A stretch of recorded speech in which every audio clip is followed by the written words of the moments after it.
तो कुछ इम्पॉर्टेंट जो है ना हमारे पास में आप यहाँ पे क्वेश्चन है जो आप लोगों को बहुत अच्छे से सीखने हैं, समझने हैं। ध्यान से देख लीजिएगा आप लोग। तो पहला सवाल आपके स्क्रीन के ऊपर दिया हुआ जो है ना उसको एक्सप्लेन करता हूँ मैं, जहाँ से सवाल बन सकते हैं। एक्चुअली ऑलरेडी ये PYQ क्वेश्चन ही है आपके, ठीक है। The mid day meal scheme was launched on, बहुत इंपॉर्टेंट है क्योंकि इस योजना का नाम जो है ना वो पोषण आहार योजना कर दिया गया फिलहाल के लिए। आपको याद है ना कि स्कूलों के अंदर एक स्कीम चला करती मतलब स्कीम चला करती थी, क्या चला करती है भी आपकी ये। इस स्कीम को इनिशियली जो लॉन्च किया गया था ना वो 15 अगस्त 1995 को लॉन्च किया गया था, मतलब 15 अगस्त 1995 को लॉन्च किया गया था। लेकिन मिड डे मील स्कीम जो है ना ये 15 अगस्त 1995 को आई थी। अंडर कौन से? Under national programme of nutritional support to primary education, NSPE। इस प्रोग्राम के अंडर ये स्कीम काम करती है। कहने का मतलब है कि जो न्यूट्रिशंस बच्चे, जो स्कूल के बच्चे हैं, उनको मिड डे मील मतलब दिन के आधे समय में एक खाना देना, पौष्टिक आहार देना। अभी तो पोषण आहार के रूप में इसको हम लोग नवाज रहे हैं या पोषण आहार के रूप में इसका काम ले रहे हैं फिलहाल। अगला एक सवाल है कि सदाबहार क्रांति का आह्वान जो है ना वो किसने किया था? Who gave the call for evergreen revolution? Evergreen revolution जो है ना इसके बारे में बताया था हमें किसने? MS स्वामीनाथन जी ने बताया था। वैसे मैं आपको बता देता हूं कि MS स्वामीनाथन जी को साल 2024 के अंदर भारत रत्न ना जो अवार्ड है ना वो देने की घोषणा हुई है। आप लोगों को शायद अच्छे से ये बात का पता होगा कि इस बार भारत रत्न टोटल 5 लोगों को दिया जा रहा है। मतलब ये इंपॉर्टेंट ही बात है। हर बार तो ये होता है कि मैक्सिमम 3 ही लोगों को दिया जा सकता है। हर साल ही भारत रत्न मिले ऐसा ज़रूरी नहीं है, लेकिन जब भी मिलता है तो ये मैक्सिमम 3 लोगों को तो मिल सकता है मैक्सिमम। लेकिन यहाँ पे इस बार क्या हो रहा है, इस बार 5 लोगों को जो है ना भारत रत्न दिया जा रहा है। पहले पर्सन आपको याद रखना है जिनका नाम है कर्पूरी ठाकुर। कर्पूरी ठाकुर जो कौन है? कर्पूरी ठाकुर है हमारे बिहार के पहले उप मुख्यमंत्री और मुख्यमंत्री दोनों ही की पद पे रह चुके हैं। एक पर्सन है लाल कृष्ण आडवाणी, बीजेपी के फाउंडर में से एक टीम में से ये जाने जाते हैं और भारत के उप प्रधानमंत्री भी रह चुके हैं। एक पर्सन का नाम है चौधरी चरण सिंह, और चौधरी चरण सिंह हमारे भारत के 5वें प्रधानमंत्री के रूप में काम किया, और जब तक वो प्रधानमंत्री रहे तब तक वो पार्लियामेंट में भी नहीं जा पाए थे। 5.5 महीने के आसपास का समय ही था उनका।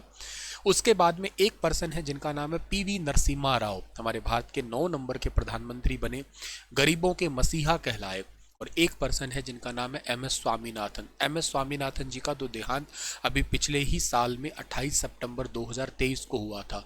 फादर ऑफ ग्रीन रेवोल्यूशन के नाम से जाना जाता है इनको। हरित क्रांति के फादर ही यही कहलाए थे। हरित क्रांति का मतलब है उन्नत किस्म की गेहूं के बीज है और उन्नत किस्म के उनके अंदर पेस्टिसाइड है, उनके अंदर फर्टिलाइजर है, उन चीज़ों का यूज़ करना ताकि हम जो खाद्यान्न फसल है ना उनकी पैदावार को बढ़ाना। पहले इतने ही अनाज होते थे कि घर के लिए ही समझो, जितना उगाया उतना खा लिया, लेकिन अब बाद में जो है इनको अभी ग्रीन रेवोल्यूशन के बाद में ना केवल आप खुद के लिए रख रहे हो बल्कि आप बेच भी पा रहे हो। इतना अत्यधिक मात्रा में उत्पादन होने लग गया हरित क्रांति का। ये एक इशारा नज़र आया हमें आपके आगे।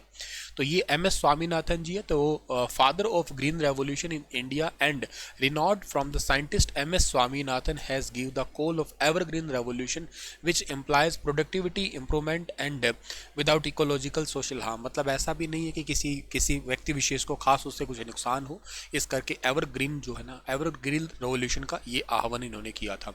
तो 5 लोग जो है ना 5 लोगों को भारत रत्न मिल रहा है। मोस्ट इंपॉर्टेंट है, जरूर ध्यान रख लेना आप लोग। अच्छा, भारत रत्न जो है ना वो एक साल में मैक्सिमम 3 लोगों को मिलता है। चलो ये तो बात ठीक है, हमें समझ में आती है, लेकिन एक बात और याद रखिएगा आप लोग कि भारत रत्न जो है ना ये भारत का सबसे टॉप एंड सिविलियन अवार्ड है। पीपल के पत्ते का आकार का होता है, इसके ऊपर सत्यमेव जयते लिखा होता है। सत्यमेव जयते मुंडको उपनिषद से निकाला हुआ है, ये याद रखना आप लोग। और इसके साथ साथ जो है ना ये भारत रत्न सबसे ऊपर क्या सर भारतीयों के अलावा ये विदेशियों को भी मिल सकता है? तो हाँ, बिल्कुल मिल सकता है, मिला भी हुआ है। जैसे मौलाना अब्दुल गफ्फार खान को मिला हुआ है, के साथ साथ जो ना ये मिला हुआ है जो अफ्रीका के गांधी है ना उनको मिला हुआ है। अफ्रीका के गांधी नेल्सन मंडेला साहब को कहते हैं, उनको भी ये मिला हुआ है। के अलावा सर भारत रत्न भारत में सबसे पहले जो है ना किसको मिला था? तो भारत रत्न सबसे पहले भारत में जो मिला था ना उनका नाम है डॉक्टर सर्वपल्ली राधाकृष्णन जी। डॉक्टर सर्वपल्ली राधाकृष्णन जो भारत के पहले उपराष्ट्रपति और दूसरे राष्ट्रपति बने थे, और दूसरे नंबर के व्यक्ति हैं सी राजगोपालाचारी, और तीसरे नंबर के व्यक्ति सीवी रमन साहब। 28 फरवरी को उन्हीं की वजह से हम लोग नेशनल साइंस डे सेलिब्रेट किया करते हैं। तो डॉक्टर एक तो सीवी रमन साहब याद रखिएगा। सीवी रमन साहब के अलावा दूसरा आपको याद रखना है जो हमारे भारत रत्न दूसरे पर्सन को मिला, उनका नाम सी राजगोपालाचारी, एक डॉक्टर सर्वपल्ली राधाकृष्णन। अब तक टोटल कितने लोगों को भारत रत्न दिया जा चुका है? तो अब तक टोटल 48 लोगों को भारत रत्न दिया जा चुका है। इन पांचों को छोड़ के बता रहा हूं मैं, ठीक है ना।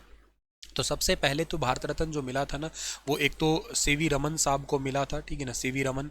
दूसरे नंबर के पर्सन जो याद रखने हैं आपको, डॉक्टर सर्वपल्ली राधाकृष्णन, ठीक है ना, डॉक्टर सर्वपल्ली राधाकृष्णन, ठीक है ना, राधाकृष्णन। तो उनका नाम भी आपको याद रखना है। और तीसरे पर्सन जो थे ना सीवी रमन के साथ में हमारे जिनको भारत रत्न मिला, राजगोपालाचारी हो गए, सी राजगोपालाचारी, ठीक है ना, सी राजगोपालाचारी। इन 3 लोगों को भारत में सबसे पहले in the year of 1954 Bharat Ratna के से नवाजा। अब सबसे लेटेस्ट मिला था 2019 में। 2019 में किसको मिला था? 2019 में भी 3 लोगों को मिला था। एक तो प्रणब मुखर्जी साहब जो साहब थे हमारे, प्रणब मुखर्जी हमारे भारत के पूर्व राष्ट्रपति रह चुके हैं, हालांकि आज तो दुनिया में नहीं है ये। जब मिला भारत रत्न तब तो ये जीवित ही थे। एक पर्सन नानाजी देशमुख, ठीक है ना, नानाजी देशमुख एक ये हैं। और तीसरे पर्सन जो याद रखने हैं आपको, असमिया संगीत कलाकार भूपेन हजारिका, ठीक है ना, भूपेन हजारिका, असमिया संगीत कलाकार भूपेन हजारिका। तो 2019 में अब तक लेटेस्ट इनको मिला था, अब सबसे पहले इनको मिला था। अब तक टोटल कितनों को मिल चुका है? 48 लोगों को मिल चुका है। खेल में केवल एक ही को मिला है भारत रत्न, और उनका नाम है सचिन तेंदुलकर साहब, ठीक है ना, सचिन तेंदुलकर साहब को मिला हुआ है। साल 2014 में इनको मिला था, और खेल में केवल एक ही पर्सन को मिला हुआ है अभी तक के लिए भारत रत्न, ठीक है। तो 2019 वाला याद रखना। लेटेस्ट अब 5 लोगों के नाम अनाउंस हुए। पद्म भारत रत्न के बाद में ना पद्म विभूषण सबसे टॉप नंबर पे आता है, 2 नंबर पे टॉप आता है, मतलब 3 नंबर पे, वो भी इस बार 5 लोगों को मिल रहा है वैसे, और 3 नंबर पे आता है पद्म भूषण, और 4 नंबर पे आता है पद्म श्री आता है आपका, ठीक है। तो पहले पे आपको याद रखना है भारत रत्न के बाद पद्म विभूषण के बाद पद्म भूषण, और पद्म भूषण के बाद में पद्म श्री। ये टोटल 4 नंबर के रैंक है, चारों के चारों आप याद रख लेना है यहाँ पे, ठीक है। तो सबसे पहले जिनको मिला वो रहे ये तीनों एक साथ में। अब आपके मन में आ सकता है सर इनमें से पहले किसको मिला? तीनों को एक ही साथ मिला, तो कोई इनमें से पहले कुछ नहीं है, ये तो तीनों एक ही साथ थे, ये तीनों एक साथ थे, और ये पांचों इस बार एक साथ थे। समझे इस बात को? लता मंगेशकर जी को भी मिला हुआ है, आपको शायद याद होगा, ठीक है। एनीवे अगला सवाल आता है कि आईएफसी पूछा है एक आपसे, ठीक है ना। आईएफसी का मतलब होता है इंटरनेशनल फाइनेंस कॉर्पोरेशन, क्योंकि हम थोड़े इकोनॉमिक्स टच दे रहे हैं आज के क्वेश्चनों को। तो आईएफसी है, इसकी स्थापना कब हुई थी? इसकी स्थापना इन द ईयर ऑफ 1956 के दौरान स्थापना हुई थी। आईएफसी यानी कि इंटरनेशनल फाइनेंस कॉर्पोरेशन है in the international finance institution that offer investment advisory and assets management service to encourage private sector development in less developed country. It established in 1956 as the private sector arm of the World Bank Group. World Bank का group है, मतलब जो private sector की जो services होती है, जो छोटे देश होते हैं, जो डेवलप्ड कंट्री नहीं होते हैं, उनके अंदर फाइनेंशियल चीज़ों को ग्रो अप करवाने के लिए ये है आपका आईएफसी। आईएफसी का फुल फॉर्म तुम्हारे लिए हो सकता है क्या? International finance corporation. आईएफसी की स्थापना कब हुई थी? 1956 को आईएफसी की स्थापना हुई है। भारत का राष्ट्रीय स्टॉक एक्सचेंज है, बहुत इंपॉर्टेंट है, national stock exchange of India was stabilised in, national stock exchange of India was stabilised in the year of 1992, 1992 में ये बना था आपका एनएसई। कई बार कई पेपरों में एनएसई का सीधा सीधा फुल फॉर्म भी आया है, तो नेशनल स्टॉक एक्सचेंज, इसके बारे में आप जानना चाहिए। 1993 को ये आपका जो है ना, 1992 को ये सेटअप हुआ था, लेकिन ये रिकॉग्नाइज्ड हुआ था स्टॉक एक्सचेंज बाय सेबी इन 1993 के अंदर आपका, ठीक है। सेबी का भी फुल फॉर्म आ सकता है। सेबी का फुल फॉर्म क्या है आपका? Security exchange bank of India, ठीक है ना। ये सिक्योरिटी जो है ना आपका एक्सचेंज में काम करता है। जैसे कोई स्टॉक एक्सचेंज में कोई पैसा लगाता है ना, तो उस टाइम पे ये पूछता है ये पैसा तुम लाए कहाँ से, कहीं वो इलीगल मनी तो ना हो कहीं। 1988 में ये बना था। स्मार्ट मनी किसे कहा करते हैं? स्मार्ट मनी का मतलब होता है क्रेडिट कार्ड, जिसको बोला करते हैं। क्रेडिट कार्ड का मतलब ही स्मार्ट मनी है। Smart money broadly refer to credit card. Credit card allow to use borrow money from the credit provided to pay. मतलब क्रेडिट कार्ड आप अपने पास में ले लेते हो तो उसके अंदर जैसे आपको 1 महीने का लोन मिल जाता है मोटे तौर पे, ऐसा कहा जा सकता है डियर, ठीक है ना। तो ये पॉइंट भी आपको याद रखना है कि जैसे फॉर एग्जांपल के लिए क्रेडिट कार्ड के किसी की लिमिट 40,000 होती है, किसी की 1 लाख भी हो सके, डिपेंड करता है वो तो, ठीक है। तो ऑप्शन नंबर आपका बी है यहाँ पे, वो परफेक्ट ठीक रहेगा आपका। कौन सा संगठन वास्तव में नकदी शेष बनाए रखने के लिए बैंकों की निगरानी रखता है? Which organisation monitor the bank in actually maintaining cash balance? Cash balance बनाए रखने के लिए कौन जिम्मेवार है? रिजर्व बैंक ऑफ इंडिया, ठीक है ना। ये इकोनॉमिक्स वाला पार्ट रहता था, बाकी तो सारे टाइप के करंट अफेयर या हर मंथ के करंट अफेयर मैंने ऑलरेडी कवर करवा रखे हैं सारे के सारे, ठीक है। तो रिजर्व बैंक ऑफ इंडिया इसका सही आंसर रहेगा। सारा जो रिजर्व करने का काम है, सारा जो बैलेंस करना है, जो रिवर्स रेट है या रिवर्स रेपो रेट है, सब कुछ जो है ना मैनेज यही करता है। इसको बैंकों का बाप कहते हैं। आरबीआई जो है ना, आरबीआई आया कब था? आरबीआई आया था आपका 1 तारीख को आया था। एक कौन सी को? एक आया था अप्रैल को। ये 1 अप्रैल 1935 को जो है ना ये बना था आपका। आरबीआई का नेशनलाइजेशन कब हुआ था? तो आरबीआई जो है ना वो नेशनलाइजेशन हुआ था 1 जनवरी 1949 को जो है ना इसका नेशनलाइजेशन हुआ था। आरबीआई का हेडक्वार्टर कहाँ पे है? तो आरबीआई का हेडक्वार्टर पड़ता है आपका, आरबीआई का हेडक्वार्टर है मुंबई के अंदर है। मुंबई के अंदर जो है ना इसका हेडक्वार्टर है। आरबीआई के जो चेयरमैन है उनका मतलब आरबीआई के गवर्नर, सॉरी कौन है? आरबीआई के गवर्नर 25th नंबर के गवर्नर है, जिनका नाम आपको याद रखना है, शक्तिकांत दास है। इसमें लिखा भी हुआ है ऐसे, ठीक है ना, ये रहा, ठीक है ना। गवर्नर है इसके शक्तिकांत दास। स्टार्टिंग में सेटअप हुआ था ये कोलकाता में, लेकिन इसका करंट हेडक्वार्टर कहाँ पे है? मुंबई के अंदर है। अच्छा, आरबीआई के पहले गवर्नर कौन थे? पहले गवर्नर का नाम था ओ स्मिथ, जो कि ब्रिटिश थे। और पहले भारतीय गवर्नर कौन थे? उनका नाम था आपका सीडी देशमुख। सीडी देशमुख पहले भारतीय थे। और अभी 25वें गवर्नर का नाम क्या है? शक्तिकांत दास है। और इनको पूरी दुनिया में best governor of the year 2023 का अवार्ड भी मिला हुआ है। 2023 में पूरे दुनिया में सबसे बेस्ट गवर्नर का अवार्ड इनको मिला, क्योंकि इन्होंने कोविड के दौरान इंडिया की इकोनॉमी को प्रॉपर स्टेबल बनाए रखने में बहुत योगदान दिया था। तो इस चीज़ को आप लोगों को जरूर याद कर लेना है डियर, ठीक है। तो ये याद कर लेना, a major source of the cash balance at RBI is the government of India and the other central bank the maintain their cash balance in the form of deposit with the help of RBI. Reserve bank of India बैंकों का बाप ही कहलाता है ये। भारत में राष्ट्रीय आय का अनुमान सबसे पहले जो है ना किसने लगाया था? Who had estimated national income in the India first? सबसे पहले दादा भाई नौरोजी ने नेशनल इनकम का सबसे पहला एस्टिमेट जो है ना इन्होंने ही लगाया था। Dadabhai Naoroji was the first Indian to estimate the national income of the country. National income committee stabilised in India after getting independence had professor VKR Rao, ठीक है।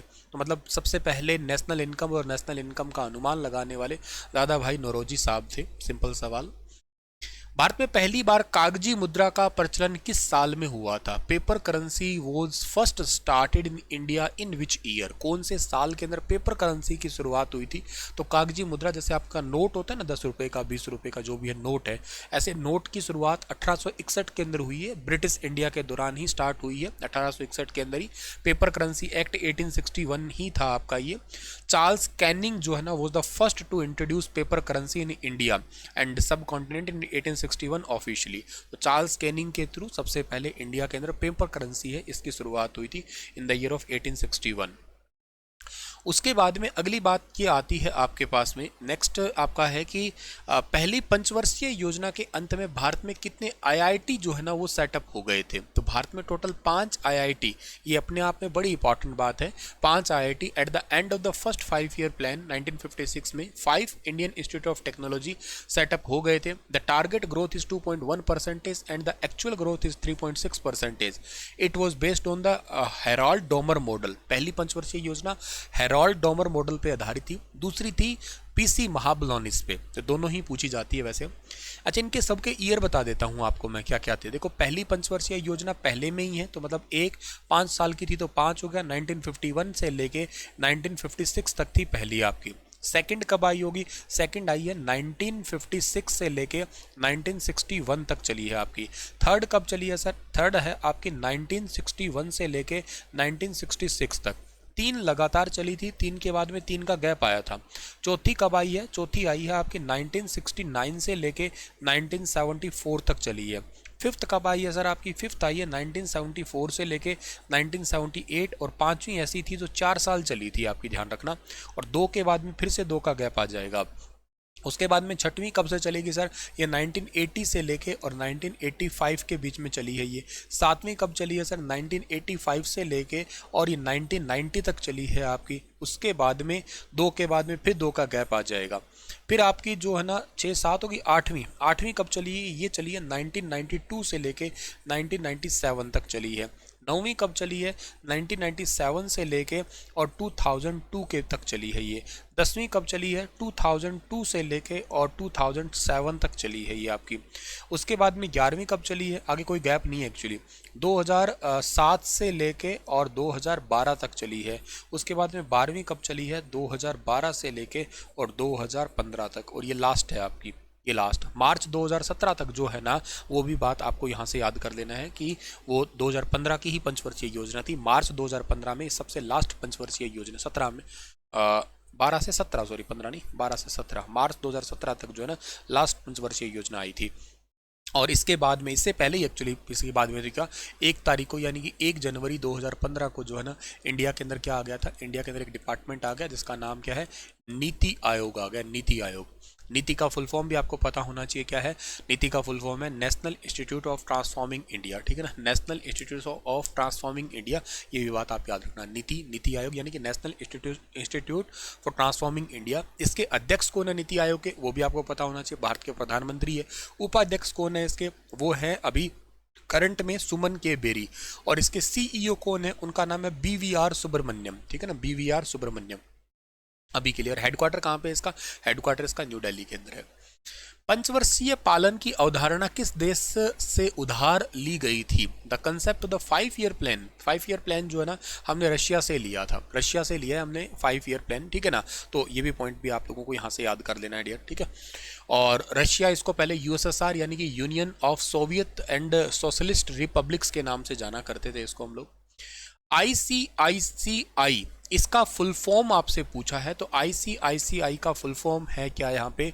Industrial credit and investment corporation of India. Industrial credit and investment corporation of India. ये 1955 को बना था। Initiative of the world bank का initiative है। CEO इस bank के संदीप बख्शी है, ठीक है ना। ये तो चलो आपको जरूरी नहीं इतना याद करना। वर्ल्ड बैंक जरूरी है याद करना। वर्ल्ड बैंक क्या है सर? वर्ल्ड बैंक कब आया था?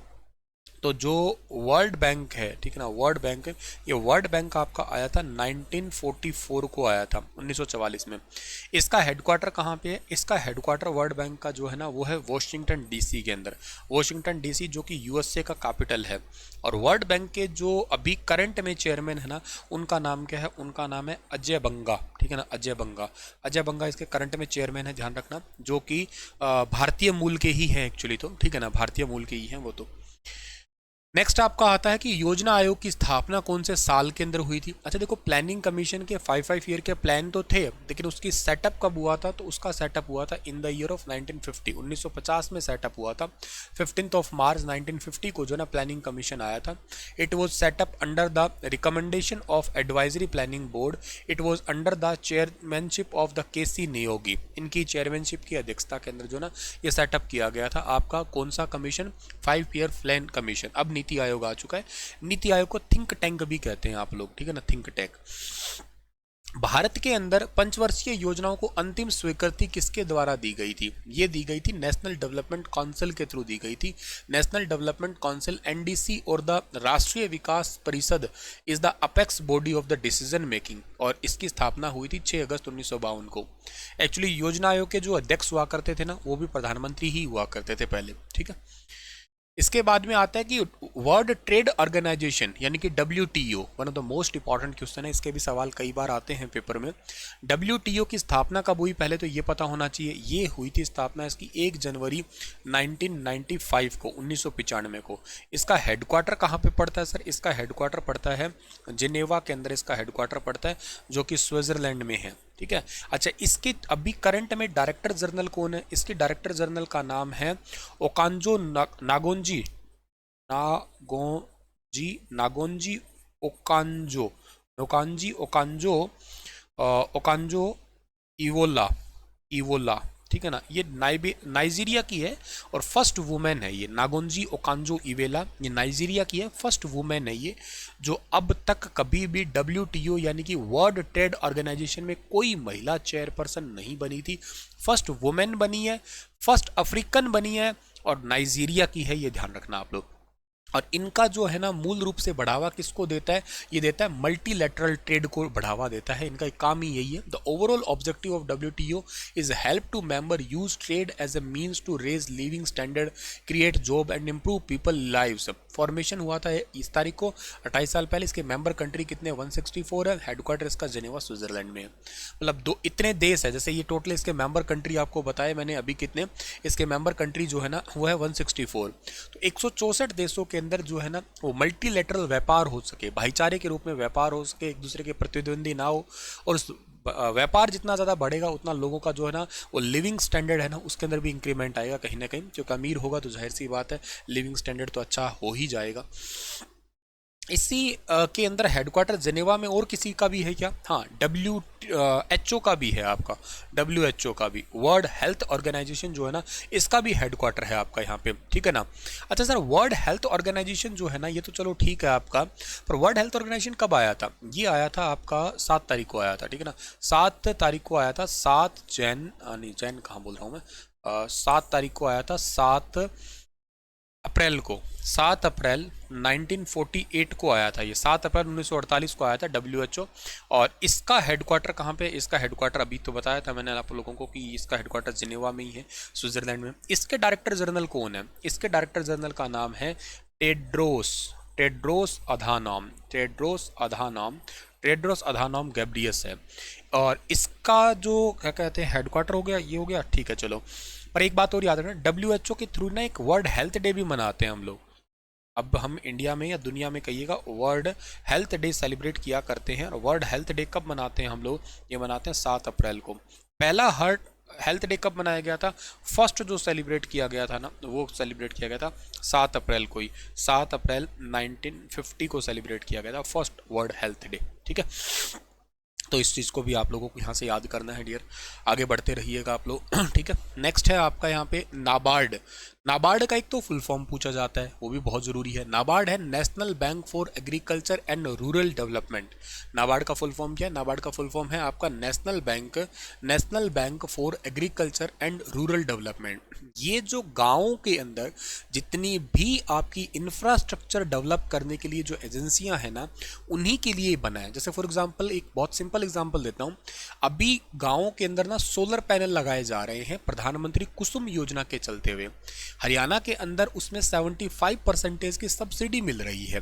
तो अब वो सब्सिडी मिल तो रही है ना, पर वो सब्सिडी देता कौन है, वो फाइनेंशियली हेल्प करता कौन है, वो नाबार्ड हेल्प कर रहा है। तो जितने भी गांव हैं या रूरल इलाका है उनके अंदर एक्चुअली डेवलपमेंट करना हो, फाइनेंशियल डेवलपमेंट करना हो, तब ये नाबार्ड बैंक जो है वही उसमें हेल्प करता है।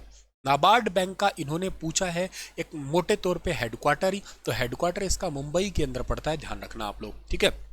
NABARD is head office at Mumbai, has NABARD with its head office of Mumbai, 31 regional office है इसके आपके। NABARD was established on the recommendation of B सेवरमन, जो कमेटी थी ना उनके थ्रू एक्ट 61 1981 के अंदर पार्लियामेंट के अंदर 12 जुलाई 1962 को इसका 82 को इसकी स्थापना हो गई थी, 12 जुलाई 1982 को जो ना इसका सेटअप हुआ था। तो वेरी वेरी इंपॉर्टेंट है। नाबार्ड का फुल फॉर्म पेपरों में बहुत आता है, जिनको जरूर आपको याद कर देना है डियर आपका यहाँ पे, ठीक है। तो क्या नाबार्ड का फुल फॉर्म याद रखना, national bank for agriculture and rural development.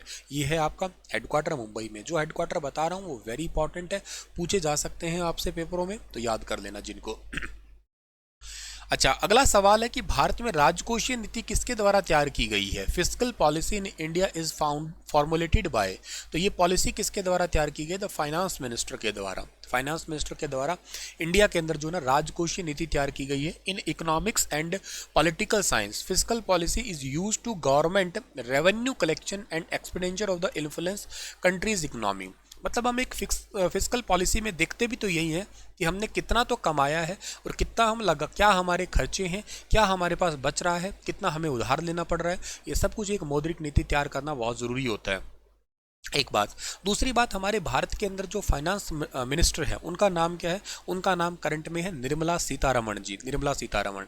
अच्छा, एक बात और याद रखिएगा, निर्मला सीतारमण जी सबसे ज़्यादा बजट पेश करने वाली फर्स्ट वुमेन बन गई है। एक्चुअली क्यों बन गई है इसका कारण भी आपके पास में आ जाएगा। लाइक कैसे कारण आएगा वो बताता हूँ। देखो, हमारे भारत में पहली महिला, हमारे भारत के अंदर जो है ना, वो पहली महिला वित्त मंत्री, भारत में पहली महिला वित्त मंत्री जो रही थी ना, उनका नाम था इंदिरा गांधी जी। लेकिन वो टेम्परेरी थी, आई मीन कार्यवाहक थी। ये ऐसे नहीं थी कि मतलब फुल टाइम के लिए बनी थी। तो भारत में पहली बार पूर्णकालीन महिला वित्त मंत्री जो बनी, पूर्णकालीन, जो स्पेशली महिला वित्त मंत्री के रूप में ही काम अभी उनको अपॉइंट किया गया, पूर्णकालीन, और पूरे 5 साल एक्चुअली पूरे भी कर रही हैं ये पूर्णकालीन महिला वित्त मंत्री, महिला वित्त मंत्री। तो उनका नाम आपको याद रखना है, निर्मला सीतारमण जी है, ठीक है ना, सीतारमण, निर्मला सीतारमण जी है पूर्णकालीन। एक तो पूर्णकालीन आपको याद रखना है, एक आपको याद रखना है एक कार्यवाहक के रूप में होता है, तो निर्मला सीतारमण जी है, ये याद रखना। अच्छा सर जी, अब निर्मला सीतारमण जी ने 7 तारीख को बजट पेश किया था आपका यहाँ पे, ठीक है ना, 7 तारीख को बजट पेश किया था, ये याद रखना आप लोग। हमारा वर्ल्ड हेल्थ डे कब सेलिब्रेट करते हैं? 7 अप्रैल को करते हैं, ठीक है ना। 7 अप्रैल, ना कि 7 अगस्त, ठीक है। खैर, तो पूर्णकालीन महिला वित्त मंत्री 7, चलो ये तो ठीक है। अब आप बात करते हैं, इन्होंने पहला बजट कब पेश किया? 2019 को किया। 19 को जो आया बजट ना, उसको कहा हम लोगों ने बही खाता। बजट ना कह के बही खाता नाम दे दिया। और बही खाता नाम देना भी अपने आप में वेरी इंपॉर्टेंट चीज़ रही। क्यों? क्योंकि जो ट्रेडिशनल वर्ड है ना, वो बही खाता है, ध्यान रखना। वैसे तो 2019 से याद रखना आपको आया ये, और बही खाता नाम आया, इसको बजट से हम बही खाता कहने लग गए।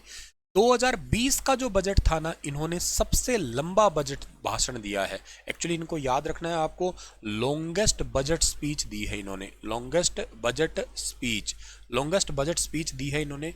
और वो कितनी दी है सर? 2 आवर 40 मिनट प्लस दी है इन्होंने, 2 घंटे 40 मिनट से ज़्यादा जो है ना ये बोली है। तो जो कि अब तक के भारतीय इतिहास में किसी ने इतना लंबा बजट स्पीच नहीं दिया था। इसके बाद में 2021 में भी कुछ नया था इनके लिए। क्या? 2021 में इन्होंने ना पहला डिजिटल बजट पेश किया है, ये भी इंपॉर्टेंट है। फर्स्ट जो है ये डिजिटल बजट पेश किया। डिजिटल बजट पेश करने का मतलब क्या है सर? डिजिटल बजट का मतलब ये है कि जो बजट है वो वाया टैब के थ्रू, जैसे बजट होते हैं उनके पेपर्स होते हैं, कागज ही होते हैं, लेकिन कागजों के थ्रू नहीं। वो डिजिटल बजट मतलब कि कागजों के थ्रू ना होके, और वो एक्चुअली आपका हो गया टैब के थ्रू। उसकी वजह थी क्योंकि 2020 का साल जो था ना, वो हमने कोरोना का देखा, हालांकि देखा तो 21 का साल भी था कोरोना का, तो इस करके वाया पेपर भी तो कोरोना फैल सकता है, तो करके 21 का बजट डिजिटल हो गया। फिर उन्होंने 2022 का भी बजट उसी तरीके से डिजिटल ही बजट पेश किया था, 2022 का भी डिजिटल बजट ही था। उसके बाद में 2023 का बजट भी जो है ना, वो भी डिजिटल बजट ही था आपका। ये सारे डिजिटल बजट ही थे। इस बार का बजट जो है ना, वो 2024 का बजट है। वो इस बार का कैसा बजट था? वो अंतरिम बजट था, ये ध्यान रखना आप लोग। इंटरिम बजट जिसको कहते हैं, या अंतरिम बजट था आपका वो। अब आपको कहोगे सर ये इंटरिम बजट है वो क्या होता है? इंटरिम बजट का मतलब क्या होता है? इसका बजट, इंटरिम बजट का मतलब ये होता है कि जिस साल इलेक्शन होता है ना आपका यहाँ पे, तो जिस साल इलेक्शन होता है उस साल का बजट इंटरिम बजट कहलाता है। जिस साल का बजट एक्चुअली जिस साल का इलेक्शन, क्योंकि अब आपको पता है ना इस साल इलेक्शन होने वाला है, हो सकता है सरकार रिपीट हो जाए, पर हो सकता है सरकार रिपीट ना भी हो, वो तो इलेक्शन पे मामला है सारा का सारा। इसलिए जिस साल के इलेक्शन होता है उस साल को इंटरिम बजट कहते हैं, क्योंकि वो बजट एक्चुअली पूरा नहीं होता है। तो इन्होंने 19 का बजट किया, 20 का किया, 21 वाला पहला डिजिटल बजट आ गया। डिजिटल बजट मतलब वो टैब लेके आई है ये, ठीक है ना, वेरी इंपॉर्टेंट। बही खाता नाम दे दिया। एक्चुअली थे तो डॉक्यूमेंट ही लाल रंग के कपड़े से लपेट के लेके आने लग गए, तो इस करके उसको नाम बही खाता दे दिया, ठीक है। तो ये 6 बार बजट हो गया, 1 2 3 4 5 6, ठीक है ना। तो 6 बार बजट पेश कर दिया। पहली महिला जो सबसे ज़्यादा बजट पेश करने वाली हमारी भारतीय इतिहास की महिला बन गई। पुरुषों में सबसे ज़्यादा बजट किसने पेश किए हैं सर जी? तो वो याद रखना, मोरारजी देसाई नाम है उनका, ठीक है ना, मोरारजी देसाई। मोरारजी देसाई जो है ना, उन्होंने सबसे ज़्यादा बजट पेश किए हैं। तो ये पॉइंट आपको याद रखना है, 10 बार बजट पेश किया उन्होंने।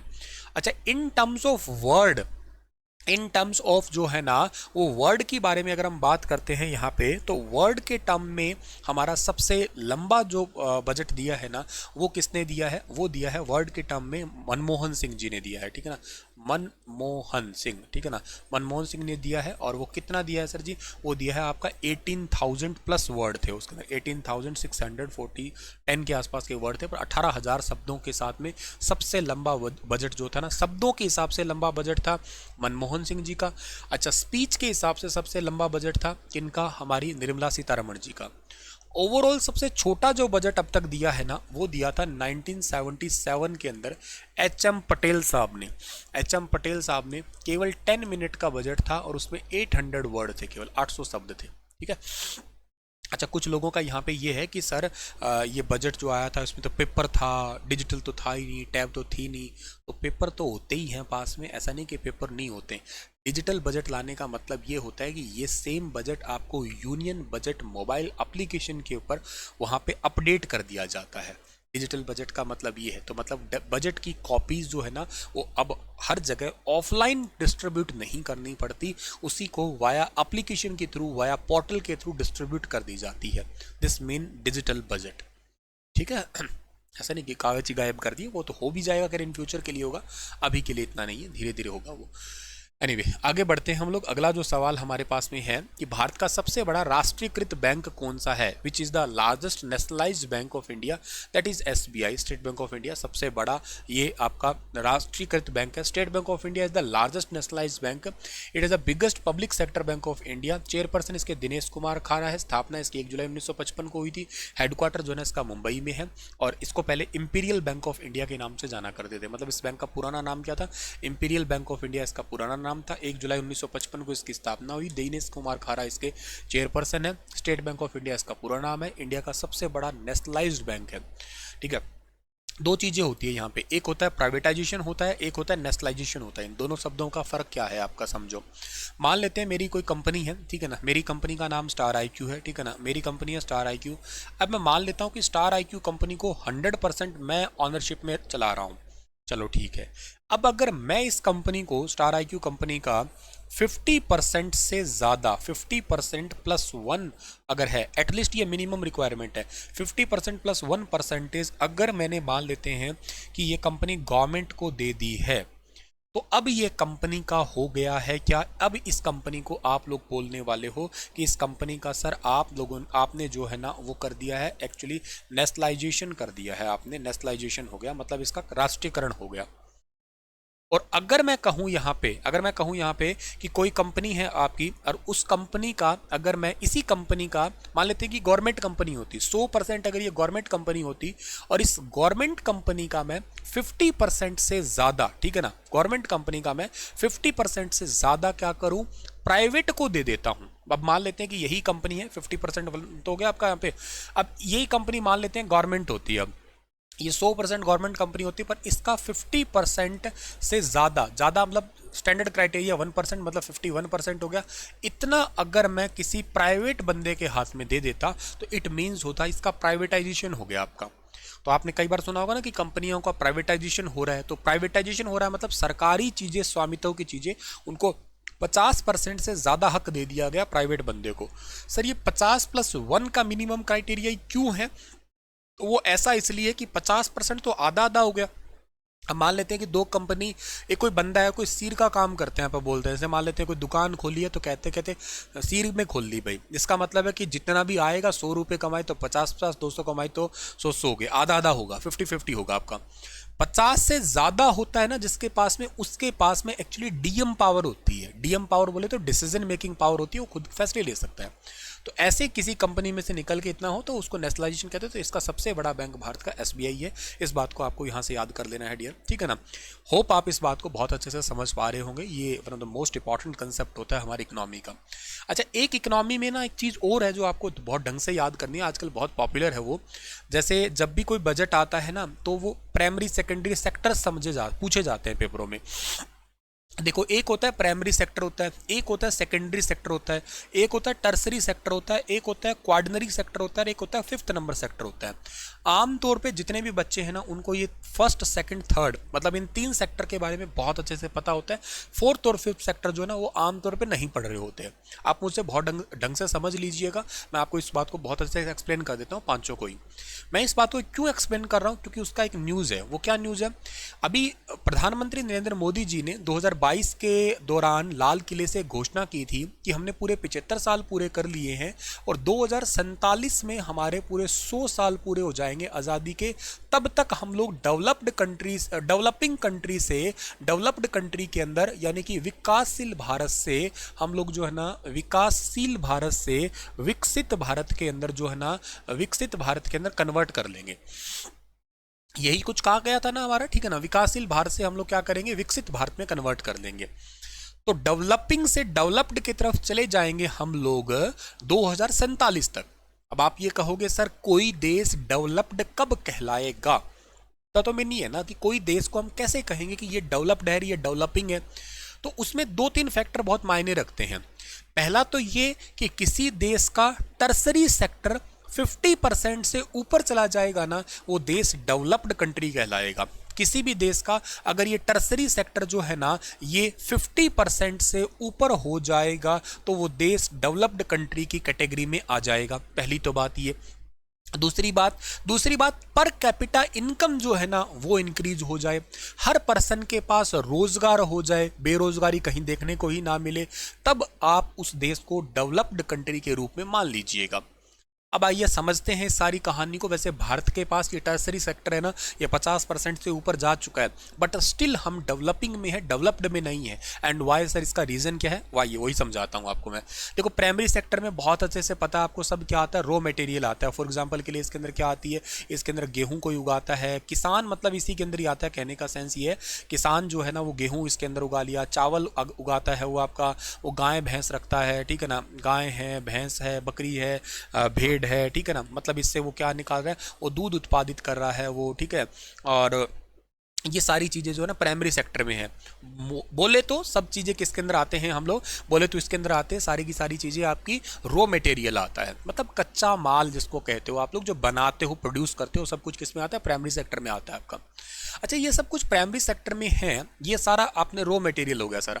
सेकेंडरी में क्या आएगा ना, उस सेकेंडरी का मतलब ये आता है आपका यहाँ पे, सेकेंडरी का सेंस ये आता है कि उसी रॉ मटेरियल से प्रोसेस्ड गुड कन्वर्ट करना। उसी रॉ मटेरियल से क्या करना, प्रोसेस्ड गुड कन्वर्ट। जैसे फॉर एग्जांपल क्या है कि मैंने गाय भैंस भेड़ पाल रखी है, लेकिन उससे मैं क्या बना रहा हूँ, उससे फॉर एग्जांपल मैं तैयार कर रहा हूँ दूध ले रहा हूँ ना, तो दूध का मैं मावा बना रहा हूँ, दूध के मैं पेड़े बना रहा हूँ, दूध से कुछ चीज़ें पनीर बना रहा हूँ, दूध से कोई भी चीज़ें बन रही है वो बना रहा हूँ मैं, ठीक है ना। गेहूं है, गेहूं के मैं सूजी बना रहा हूँ, गेहूं का मैदा बना रहा हूँ, गेहूं के बिस्किट बना रहा हूँ। तो मतलब क्या कि प्राइमरी से सेकेंडरी में क्या है, उन चीज़ों पे प्रोसेसिंग होती है, एक गुड्स तैयार किए जाते हैं। तो कहने का सेंस आ गया कि इसके अंदर सारी की सारी जो है ना, वो फैक्ट्री आ गई है, इंडस्ट्री सारी की सारी जो है ना, वो इसी के अंदर ही आती है। आपकी इंडस्ट्रियल सेक्टर सारा सेकेंडरी के अंदर आता है। अच्छा, अब तीसरी की बारी आती है आपकी। अब मुझे ना बिस्किट खाने हैं, पर मेरे पास ना ही तो ज़मीन है और ना ही मेरे पास में फैक्ट्री है। तो मेरे पास 10 रुपये का नोट है, मैं मार्केट में गया, 10 रुपये दिए, बिस्किट का पैकेट लेके आ गया। ये क्या है, ये सर्विस मिल गई मुझे, ये सर्विस सेक्टर जिसको बोलते हो आप लोग। तो टर्सरी जो सेक्टर होता है ना, एक्चुअली उसको आप लोग कहा करते हैं, एक्चुअली सर्विस सेक्टर के नाम से जाना करते हैं। ये सर्विस सेक्टर है, और जिस भी में कमाई अगर है, इन तीनों में अगर सबसे ज़्यादा, किसी में, पांचों में सबसे ज़्यादा कमाई है ना, तो इस टर्सरी सेक्टर में है। सबसे ज़्यादा कमाई इसी में ही होती है। बैंक जो है ना, वो टर्सरी सेक्टर में है, इस सर्विस में ही आता है। इंटरनेट है, वो एक सर्विस में है। ये कोचिंग आपको मिल रही है, ये भी एक टर्सरी सेक्टर का ही पार्ट है, हालांकि तो क्वार्डनरी में भी हो सकती है, ठीक है। और इसके अलावा जो है ना, आपका और सर्विस बहुत सारी मिलती है। जोमेटो आपको देता है, सर्विस देता है एक प्रकार की, भाई घर बैठे आपका खाने का मन किया। अभी थोड़ी देर पहले, इस क्लास से जस्ट पहले मेरा मन हुआ था, ये मैं अपने शहर में, मुझे खाने में ये पनीर डोसा बहुत ज़्यादा पसंद है, साउथ इंडियन खाने में। तो मेरा मन हुआ था इस क्लास से जस्ट पहले, मैंने जोमेटो से ऑर्डर किया, आ गया, मिल गई सर्विस मुझे।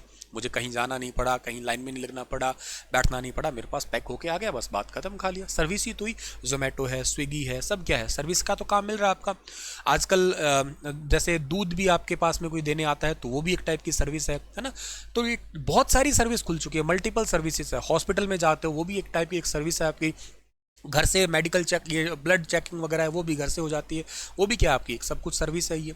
तो टर्सरी सेक्टर सर्विस में आता है। सर्विस के मैं कितनी गिनाऊं, बहुत सारी है। घर पे कोई सर्विस ऐसी करने आता है वो भी सर्विस होगी, न जाने बहुत सर्विस है, इसी में सबसे ज़्यादा पैसा है। अब आप ये कहोगे सर भारत इसमें कहाँ पे है? भारत एक्चुअली इसमें 50% से ऊपर जा रहा है, पर फिर भी हम डेवलपिंग क्यों है, डेवलप्ड क्यों नहीं है? उसकी वजह यह है कि हम ना डायरेक्ट पहले से तीसरे पे जंप कर गए। हम क्या हुआ है, हम डायरेक्ट ना पहले से तीसरे पे जंप कर गए। इंडस्ट्री वाले को, सेक्टर को हमने खाली छोड़ दिया। इंडस्ट्री वाले को जो है ना वो हम लोगों ने खाली छोड़ दिया। इसमें कुछ आए, इसमें हमने फैक्ट्री पे ध्यान नहीं दिया, हमने फैक्ट्रियां नहीं बनाई। अब एक बात बताओ, हर कोई सर्विस देने लग गया, हर कोई जोमेटो बन के तैयार हो जाएगा। जोमेटो कब बनेगा? जब कोई मार्केट में डोसा बनाने वाला होगा। अब फॉर एग्जांपल मुझे खाना है पनीर डोसा, अब पनीर डोसा खाऊंगा कब? तब जब कोई बनाने वाला मिलेगा तब ना।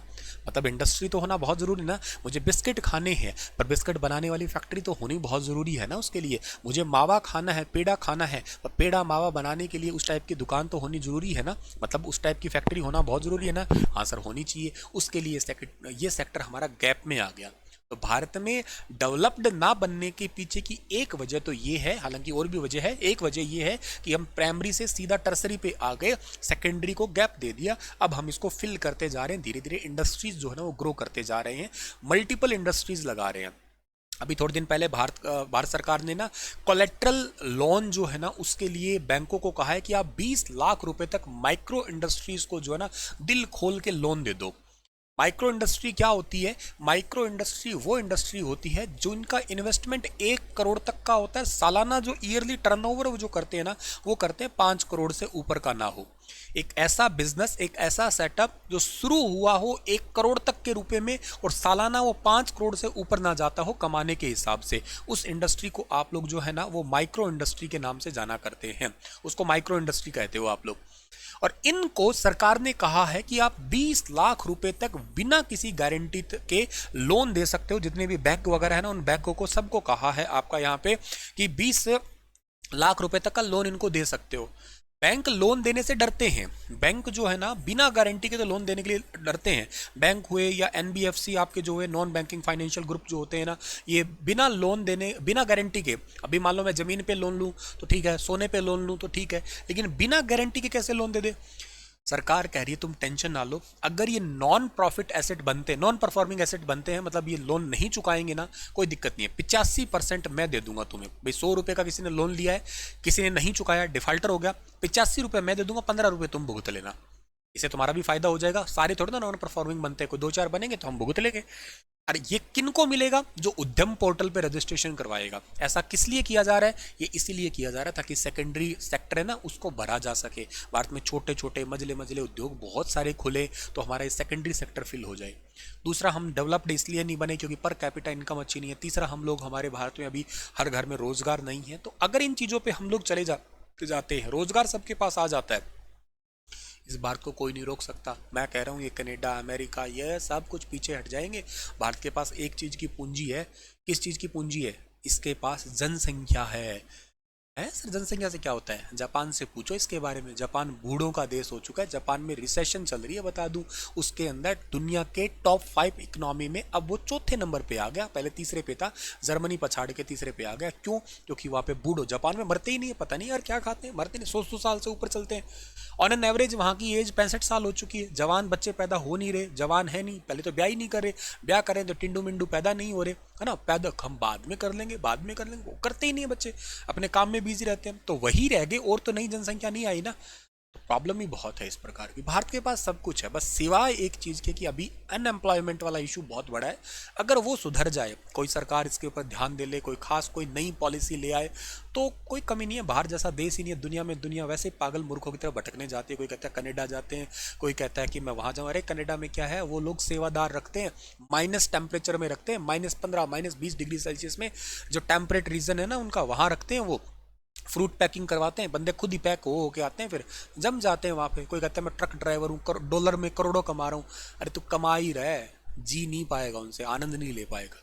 तो इस देश जैसा कोई देश नहीं है। कभी मन में फितूर आए कि मेरे को बाहर जाना है, वो फितूर निकाल देना। और कभी ज़्यादा ही फितूर हो तो मेरे से पर्सनली बात कर लेना, 15 मिनट में बता दूंगा कि भारत में बाकी देशों में क्या फ़र्क है। किसी भी देश में इस जैसे देश जैसे मज़े नहीं है, नेवर, हो ही नहीं सकते, चांस ही नहीं है। पर इसको थोड़ा फील करना पड़ता है। इंडिया महान है, ठीक है ना। चलो खैर, फोर्थ कौन सा सेक्टर है सर? फोर्थ सेक्टर होता है रिसर्च का, आता है इसके अंदर, ठीक है ना। रिसर्च का आता है ISRO. ISRO Indian space research organisation, ISRO इसके अंदर आता है। डीआरडीओ, डीआरडीओ इसी के अंदर आता है। डिफेंस रिसर्च डेवलपमेंट ऑर्गेनाइजेशन है। रिसर्च एंड एनालिसिस विंग इसी के अंदर आता है आपका। ये सारे जितने भी रिसर्च सेक्टर होते हैं, नॉलेज सेक्टर होते हैं, एआई है, आर्टिफिशियल इंटेलिजेंस है, नया इनोवेशन है, नया डिस्कवरी है, वो सब कुछ इसी के अंदर आता है आपका। और पांचवे में आते हैं डिप्लोमेट्स आते हैं। किसी देश का कोई राष्ट्रपति होगा वो इसी के अंदर आएगा, कोई प्रधानमंत्री होगा वो इसमें आएगा, कंपनी का सीईओ होगा वो इसके अंदर आएगा, मालिक है ना, वो सारे इसके अंदर आएंगे आपके। ये भी याद कर लेना है डियर आपका यहाँ पे, ठीक है ना। सो ये पॉइंट इंपॉर्टेंट है, ये पॉइंट इंपॉर्टेंट, ये सारी चीज़ें इंपॉर्टेंट है आपके। होप आप इस बात को बहुत अच्छे से समझ गए होंगे। अच्छे से इसको याद कर लेना है डियर आपका यहाँ पे, ठीक है ना। चलो सर, थोड़ा और आगे चलता हूं मैं। अगला सवाल हमारे पास में है, वो कौन सा रहेगा आपका यहाँ पे? भारतीय लघु उद्योग विकास बैंक, सिडबी जिसका नाम है, small industries development bank of India, जिसको सिडबी कहते हैं। ये सिडबी जो है ना, ये कब बना था सर? तो सिडबी बना था आपका कब? 2 अप्रैल 1990 को बना था सिडबी बैंक। इसको भी आप लोगों को याद रख लेना है। इट वो सेटअप इन 2 अप्रैल 1990 को। It act a principal financial institute है, प्रमोशन, फाइनेंशिंग एंड डेवलपमेंट। जो छोटे उद्योग होते हैं ना, एमएसएमई, जिसका मैं अभी कह रहा था, तो छोटे मजले उद्योग है, उनको ग्रो अप करवाने के लिए ये वाला लोन एक्चुअली दिया जाता है। आप इस ये लोन देता है, उनमें हेल्प करता है। ये लखनऊ में इसका हेडक्वार्टर है, लखनऊ उत्तर प्रदेश के अंदर पड़ता है। भारत का पहला एआई सिटी भी है ये, आर्टिफिशियल इंटेलिजेंस सिटी। नवाबों का शहर इसको कहते हैं, ठीक है। तो ऐसे कई सारे नाम है इसके। गोमती नदी के किनारे भी पड़ता है आपका, ठीक है ना। तो ये भी पॉइंट भी आपको यहाँ से याद करना है। In which of the following years India switched over a decimal currencies, यानी कि दशमलव मुद्राओं में बदल गया है। तो वो कब? 1957। ऑप्शन नंबर बी ठीक है इसका। इंडियन जो आपके कॉइनेज है वह decimal on 1 April 1957, 10 year after gained independent from the British. उसके बाद में क्या है, मतलब भारत की मुद्रा धीरे धीरे जो है ना घटती गई। 1935 में भारत का 1 रुपया और उनका 1 डॉलर बिल्कुल बराबर था। धीरे धीरे भारत के करेंसी के बदले में जो डॉलर है ना वो तो ऊंचा उठता गया, भारत का रुपया गिरता गया, ठीक है ना। भारत की कामकाजी आबादी का प्रमुख प्रतिशत निम्नलिखित में से किस में लगा हुआ है? प्राइमरी सेक्टर में लगा हुआ है। ये सेक्टर मैंने सारे समझा दिए हैं आपको। प्राइमरी सेक्टर जिसे एग्रीकल्चर एंड एलाइड सेक्टर बोलते हैं इसको। एग्रीकल्चर है, एनिमल हस्बेंड्री सेक्टर इसके अंदर आता है आपका, एनिमल रीडिंग आता है, पशुपालन आ गया है, गाय भैंस भेड़ बकरी पालना, वो भी प्राइमरी सेक्टर के अंदर ही आता है आपका, इसी के अंदर, ठीक है। नेक्स्ट है आपका कि आरबीआई के पहले भारतीय गवर्नर कौन थे? अभी मैंने बोल के बताया था आप लोगों को, सीडी देशमुख साहब जो है ना, वो आरबीआई के पहले भारतीय गवर्नर थे आपके, ठीक है। पहले भारतीय गवर्नर थे आरबीआई के, जिसके अंतर्गत नीली क्रांति, ठीक है ना, नीली क्रांति पंचवर्षीय योजना में स्टार्ट हुई थी। ये 7th नंबर की प्लानिंग कमीशन था, इसके अंदर स्टार्ट हुई थी ये नीली क्रांति आपकी। नीली क्रांति मिशन जो है ना, ड्यूरिंग 7th 5 ईयर प्लान था ये। और ये नीली क्रांति किससे रिलेटेड है? ये मछली उत्पादन या मत्स्य उत्पादन है उससे रिलेट करती है। फिशरीज फार्मर, जो फिश फार्मर वगैरह होते हैं ना, उनसे रिलेटेड है। वैसे मैं आपको बता देता हूँ कि भारत सरकार का आने वाले सालों के लिए फिश फार्मर के लिए बड़े बड़े प्लान्स है। मत्स्य पोर्टल वगैरह स्टार्ट कर रखे हैं। हम लोग आने वाले 2030 तक जो है ना, इस मत्स्य उत्पादन को बहुत ज़्यादा, मतलब 250 करोड़ से ऊपर का हम लोग बढ़ाना चाहते हैं। और इसको एक्चुअली हम लोग बहुत सारे विदेशों में भी भेजेंगे, भारत के थ्रू ही भेजेंगे हम लोग। तो हमारे काफ़ी सारे टारगेट है ये इसके लिए। एक ना समुद्र के अंदर एक योजना चलती है फिशरीज फार्मर के लिए, जिसका नाम याद आ जाएगा क्या? समुद्र परिक्रमा है एक, ऐसा कुछ योजना है, समुद्र सागर योजना, समुद्र सागर परिक्रमा योजना, उसके अंदर क्या करते हैं, मछुआरों को ना जानकारी देते हैं किस प्रकार की, जैसे वो बेचारे समुद्र सागर में ही रहते हैं सारा टाइम पे, तो उनको उनकी योजनाओं के लिए अवगत करवाने के लिए ये सागर परिक्रमा योजना चला रखी है। तो सागर परिक्रमा है, ये पशुपालन डिपार्टमेंट चलाता है, ध्यान रखना। और मछुआरों को उनकी लिए जो जो योजना है उनको बताने के लिए, जैसे मान लो एक समुद्र हो गया ये, ठीक है ना, उस समुद्र के अंदर वो कहीं मछली पकड़ने के लिए गए हुए हैं, तो पशुपालन मंत्रालय के लोग वो भी नौका पकड़ के जाएंगे, जहां कहीं मछुआरे दिखेंगे उनके पास जाएंगे, कहते रोको भाई साहब, रोको रोको रोको। कहते क्या, कहते तुम्हें पता तुम्हारे लिए योजनाएं चल रही है, कहते क्या योजना चल रही है, हमें नहीं पता। उनको पूरा योजना के बारे में समझाया जाता है, इस योजना का ऐसे लाभ ले सकते हो, ऐसे ले सकते हो, ऐसे ले सकते हो। यही है सागर परिक्रमा योजना। ये जहां जहां पे समुद्र तट है ना, इसको गुजरात से स्टार्ट किया था, गुजरात, महाराष्ट्र वगैरह सारे ऐसे राज्यों के अंदर जो ना आसपास जितने भी लोग हैं उनको सब कुछ समझाने के लिए, मछुआरों को ही नॉलेज देने के लिए ये, ठीक है ना, सागर परिक्रमा योजना, ध्यान रखना। पंचवर्षीय योजना की अवधारणा जो है ना वो जवाहरलाल नेहरू साहब की थी, क्योंकि भारत के पहले प्रधानमंत्री तो वही थे। भारत में पहला आर्थिक सर्वेक्षण ये कब पब्लिश किया गया था, 1950-51 के दौरान पब्लिश किया गया था। ऑप्शन नंबर डी ठीक रहेगा इसका। 1950-51 के दौरान भारत का पहला इकोनॉमिक सर्वे। देखो, एक होता है बजट, एक होता है इकोनॉमिक सर्वे, दोनों में कोई फर्क है। बजट होता है आने वाले साल का, इकोनॉमिक सर्वे होता है पिछले साल का लेखा जोखा। जैसे मान लेते हैं कि आप मुझसे कहो कि सर मुझे ना फ़ोन लेना है, मैं कहूँगा बताओ भाई फ़ोन लेना है तो फ़ोन का बजट क्या होगा, तो आप कहोगे सर मेरा फ़ोन का बजट जो है ना वो मोटे तौर पे यही होगा, कोई 10,000 20,000, चलो 50,000 का बजट लेके चले आप लोग, सर मेरे को फ़ोन लेना है 50,000 का इसका बजट है।